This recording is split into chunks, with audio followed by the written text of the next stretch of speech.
एक दिन आएगा जब वोट के लिए कांग्रेसी नेता कोर्ट पर जनेऊ पहनेंगे। एक दिन पूरे देश पर भाजपा का राज होगा, कांग्रेस का सुपड़ा साफ होगा।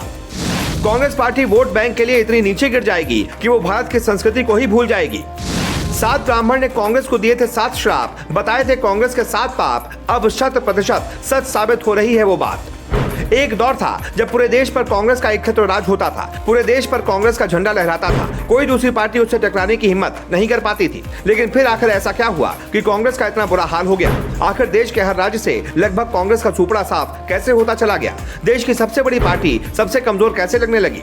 आज हम आपको कांग्रेस की बर्बादी की वो कहानी बताएंगे जो आपने आज से पहले कभी नहीं सुनी। ये कहानी देश के 7 पंडितों की है, जिन पंडितों ने कांग्रेस को श्राप दिया था कि एक दिन कांग्रेस का नाम भारत के नक्शे से खत्म हो जाएगा। उन 7 ब्राह्मणों के वो श्राप आज सच होते हुए दिख रहे हैं।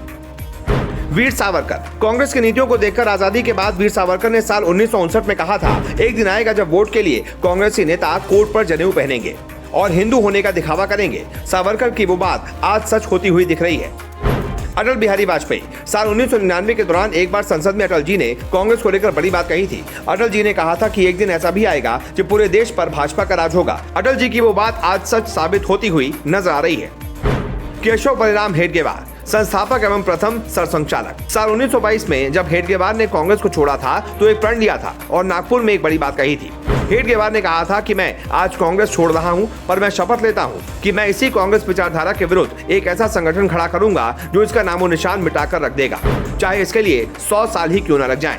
800 साल की गुलामी में 100 साल और सही, पर यही संगठन भारत को फिर अखंड भारत बनाकर रहेगा। हेडगेवार की वो बात भी आज सच साबित हो रही है। स्वामी विवेकानंद। साल 1893। स्वामी विवेकानंद जब अमेरिका के शिकागो में थे तब उन्होंने वहां से एक बड़ी बात कही थी कि जिस दिन मरा हुआ हिंदुत्व गर्व से कहेगा कि मैं हिंदू हूं, उस दिन अमेरिका भी भारत की परंपराओं के सामने नतमस्तक हो जाएगा और कहेगा कि फला देश को समझाओ। आज मोदी सरकार में वो सच साबित हो रहा है। आज भारत की ताकत के आगे अमेरिका भी नतमस्तक है। करपात्री महाराज। कहते हैं कि किसी रोते हुए साधु का श्राप इंसान को बर्बाद कर देता है। साल 1996 में संसद के सामने रोते हुए साधुओं की लाशें उठाते हुए करपात्री महाराज ने कांग्रेस को श्राप दिया था। तब उन्होंने कहा था कि आज गौ हत्या बंदी आंदोलन में संसद के सामने इंदिरा गांधी ने 1 घंटे में 400 साधुओं को गोली चलाकर मार डाला। मैं कांग्रेस पार्टी को श्राप देता हूं कि एक दिन हिमालय में तपस्या कर रहा एक साधु आधुनिक वेशभूषा में इसी संसद पर कब्जा करेगा और कांग्रेसी विचारधारा को नष्ट कर देगा। ये एक ब्राह्मण का श्राप है और ब्राह्मण का श्राप कभी खाली नहीं जाता। बताया जाता है कि उस वक्त मोदी हिमालय पर थे और आज वही संसद के सबसे ताकतवर इंसान है और करपात्री महाराज का वो श्राप आज सच साबित हो रहा है। डॉक्टर सुब्रमण्यम स्वामी। साल 2009 में सुब्रमण्यम स्वामी ने कांग्रेस को लेकर बड़ी बात कही थी।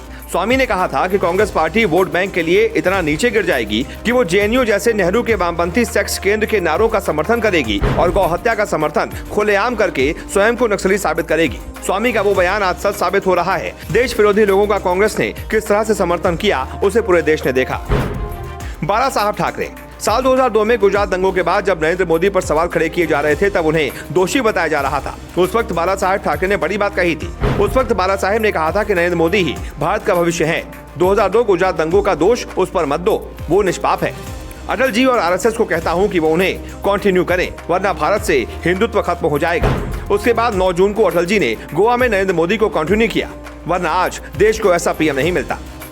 इन 7 लोगों की बात आज सच साबित हो रही है। जो बातें सालों पहले इन 7 पंडितों ने कही थी, वो सारी बातें कांग्रेस की बर्बादी का कारण बन रही हैं और अपनी करतूतों के चलते एक वक्त में देश की सबसे ताकतवर कांग्रेस आज धरातल पर चली गई है और बीजेपी को लोग पसंद करने लगे हैं। आपका इन 7 पंडितों के श्राप पर क्या कहना है? क्या आपको लगता है कि पंडितों के उस श्राप की वजह से ही कांग्रेस का पतन हो गया? कमेंट करके अपनी राय जरूर दें और इस वीडियो को ज्यादा से ज्यादा शेयर करें।